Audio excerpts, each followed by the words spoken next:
இப்போ நம்ம சாமந்தி செடியெல்லாம் வளர்க்குறோம். அப்போ ரொம்ப பிரான்ச்சஸ்லாம் ரொம்ப கம்மியாக இருக்குது. இலைங்கெல்லாம் நிறைய காஞ்சி போச்சு. ஒரே ஒரு பிரான்ச் தான் இருக்குது. இது எப்படி நான் பதிய எடுக்கிறதுன்னு ஏற்கனவே சொல்லியிருக்கிறேன். கொஞ்சமாக ஸ்டெம்மு ஒரு கொஞ்சமாக பிரான்ச் இருக்கிற மாதிரி கொஞ்சமாக ஒரு இலை இருக்கிற மாதிரி வச்சுக்கலாம்னு சொல்லிட்டு கொஞ்சமாக கிளை ஒட்டிக்கிட்டு இருக்கோம் ஒரு இலைக்கு.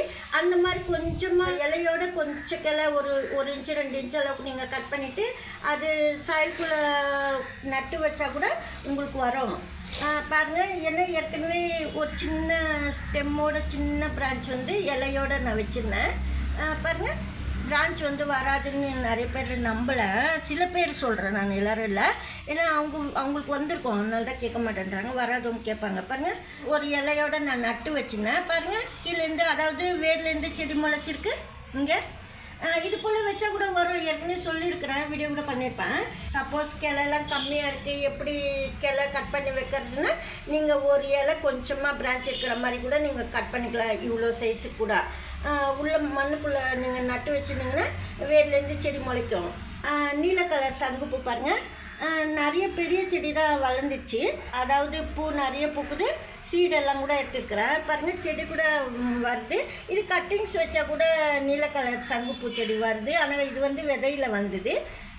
சாமந்தி கன்று வச்சுருக்கிறப்ப இதுவும் சைடில் வச்சுருந்தேன். இந்த சாமந்தி கன்று சில டைமில் சாமந்தி பிரான்ச் கூட காஞ்சிடும், சில டைமில் வரும். நம்ம 1 2 மாற்றி மாற்றி வச்சுக்கிட்டே இருந்தால் கண்டிப்பாக வரும். இது காஞ்சிடலாம், நம்ம வேஸ்ட்டாக அப்படியே வச்சுன்னு இருக்கக்கூடாது.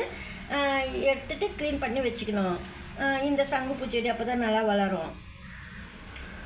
இப்போ சாமந்தி செடி இது போல் வளரும்போது அந்த தளிர் மேலேயே தண்ணி ஊற்றக்கூடாது, சைடுக்காக தான் ஊற்றணும். பாருங்கள், இது போல் சைடுக்காக தான் ஊற்றணும். நான் ரோஜா செடிக்கு இந்த தண்ணி ரெடி பண்ணி வச்சுருந்தேன். இந்த செடிக்கு ஊற்றலாம்னு சொல்லிட்டு கொஞ்சம் போல், அதாவது மில்க்கு ரைஸ் வாட்ரு அது போலலாம் இருந்ததுன்னா நீங்கள் இது போல் சைடில் ஊற்றிக்கலாம். அதாவது சைடுக்காக ஊற்றினா அந்த கிளைக்கு வேர்க்கு போயிடும்.